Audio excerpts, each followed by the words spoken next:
Good afternoon, everybody. This is Arindam Bag here. Sorry, I'm a bit late. It's been a long time when we last conducted any class with you. I apologize for being late today. I was stuck in the bank for some sort of official work. I mentioned that in the group chat. Unfortunately, the work is not complete and I need to go back again to the bank. By the time I'm trying to complete the part 3 of Beloved written by Toni Morrison. So, what you have here today? Now, on the left hand side, you can see the summary and analysis of part 3, chapter 26. Now, on the right hand side, you have this presentation. So, this entire section has been described as 124 was quiet. Now, I believe you know what 124 is. Are you? Do you know what it is? Well, it is the house number actually where Seth used to live. Now, here we are in part 3, what we're going to see in the chapter 26. So, let us move. In the right hand side, we have the summary and bit according to the presentation, and on the left hand side, a bit lengthy in words. So, what you got here? Paul D moved out of the house. The relationship of beloved and Seth become intense. Previously, Paul D was moved right out of the home. Then he used to stay in the shade. Now, eventually, he moved, and the relationship between beloved and Seth becomes intense. Seth would spend most of her time with beloved, so she comes to work always late. Seth was fired from her work, having no source of income. Hunger strikes in. These are the key points. What happened actually?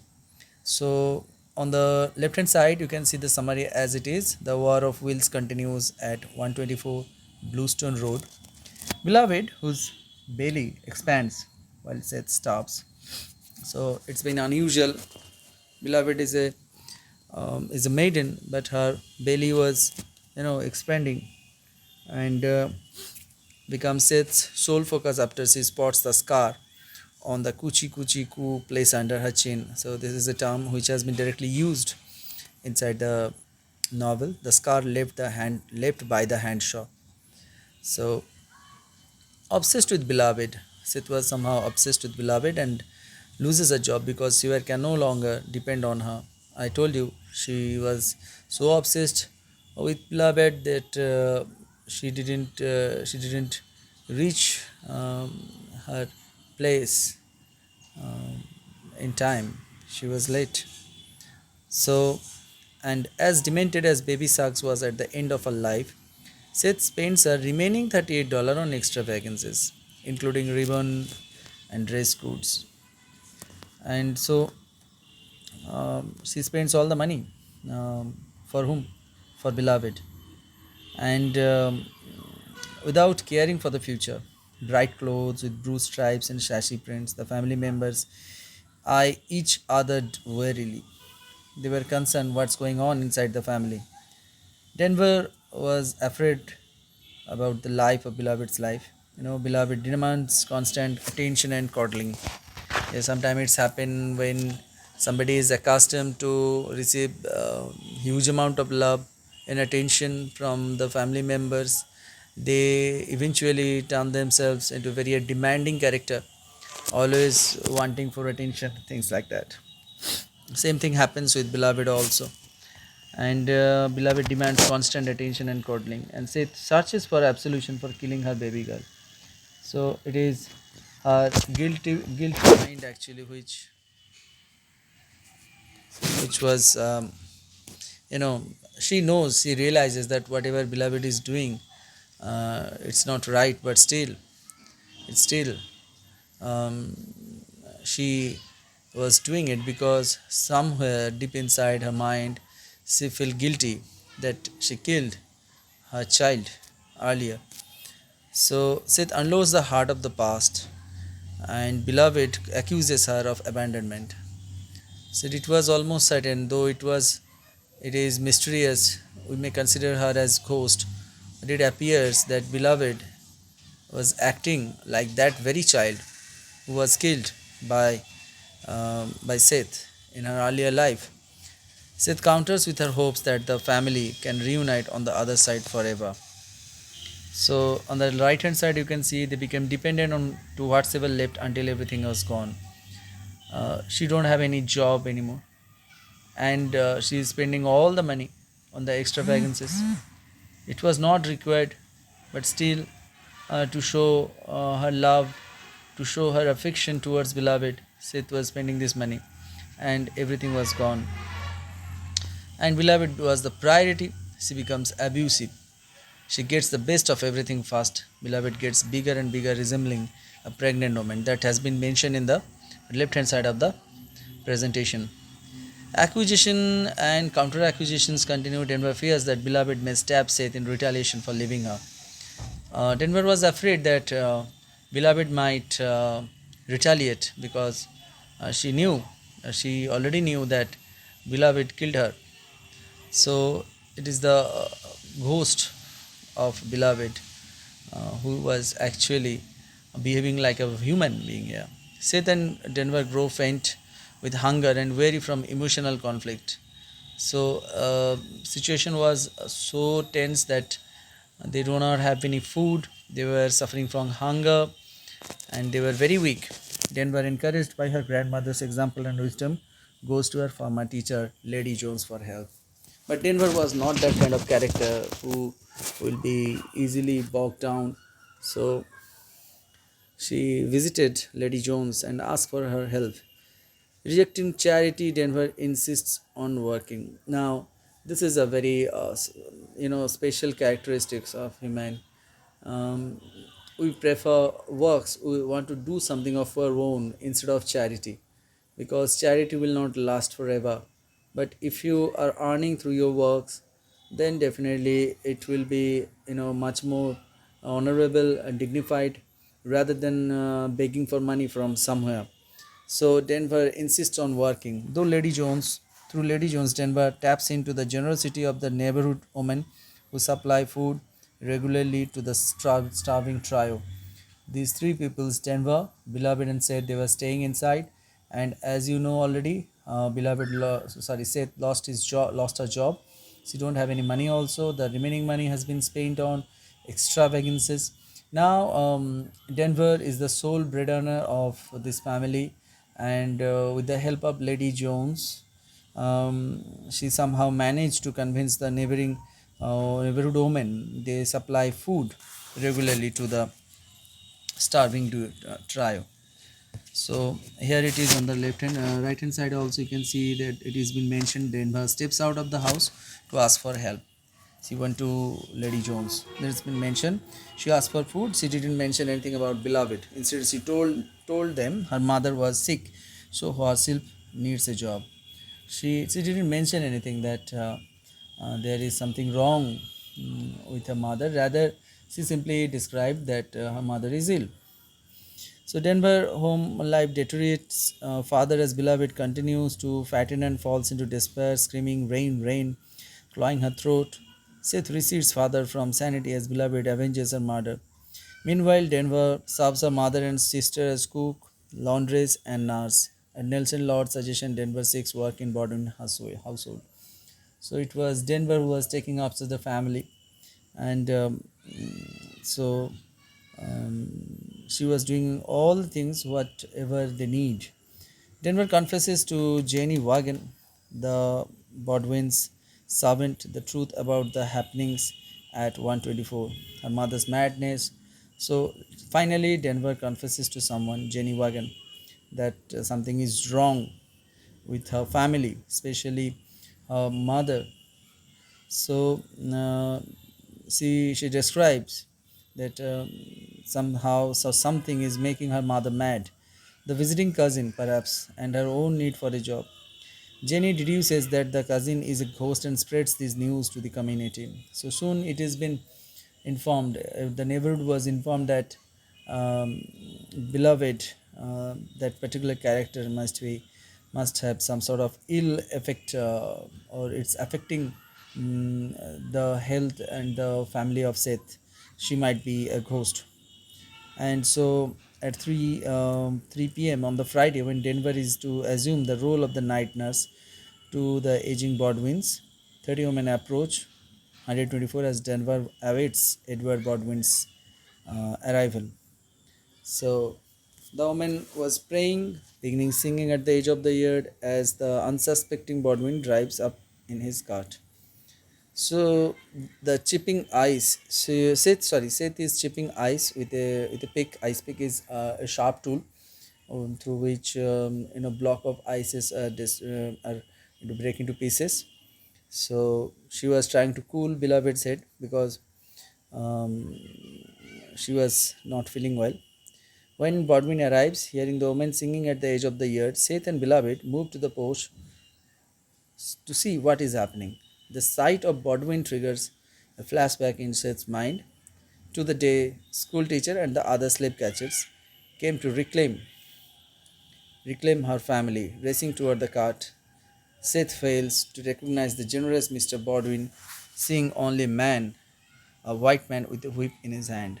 The ice pick becomes an extension of her hand and her will to protect beloved. So that means she has had some sort of mental breakdown, and when she saw this, you know, um, Mr. Bodwin, when he saw her.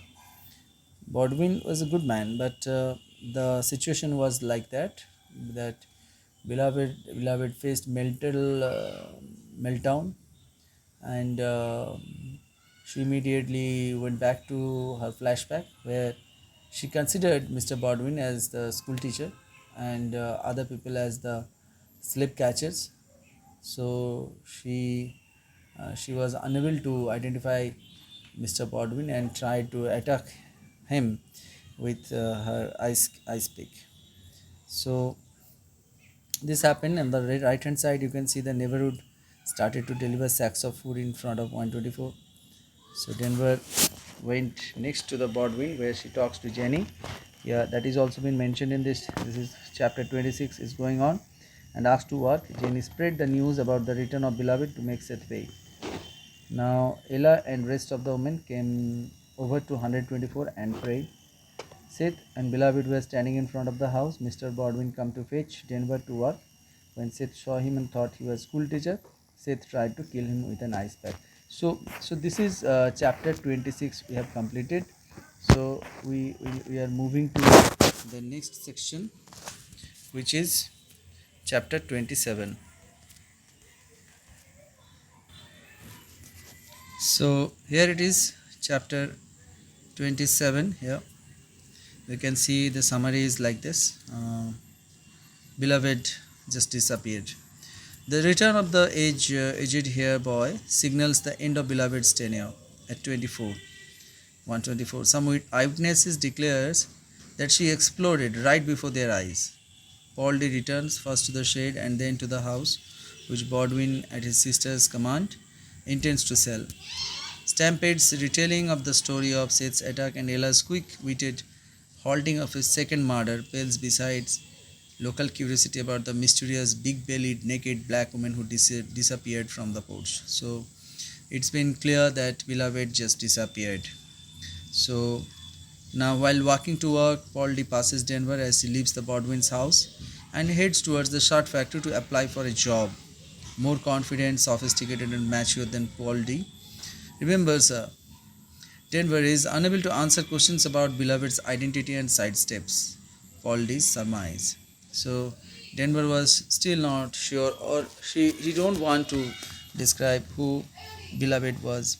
Again, inside the door of 124, he confronts a mix of ribbons, bows, buckets, which was actually bought for Beloved. Hearing Seth humming in the keeping room, he finds gravely disoriented. Paul D found Seth very disoriented and thinking of the days when she made ink for Sweet Home. Paul D encourages Seth to get up and take hold of her life. He challenges her to escape the type of withdrawal that Baby Suggs experienced in her waning days by suggesting a bath and food massage. He listens to her anguish and recalls her courtesy in ignoring his neck jewelry, its three wands, little attentive baby, rattlers carving 2 feet into the air. Sid preserves his shattered manhood on that last day of Sweet Home, and he returns the favor by rebuilding her self-esteem with affirmation she is worthy. So now Denver becomes an independent woman. She is working now with the Bodwins and looking forward in entering colleges. Polly comes back to 120-foot check on Seth after Beloved was gone.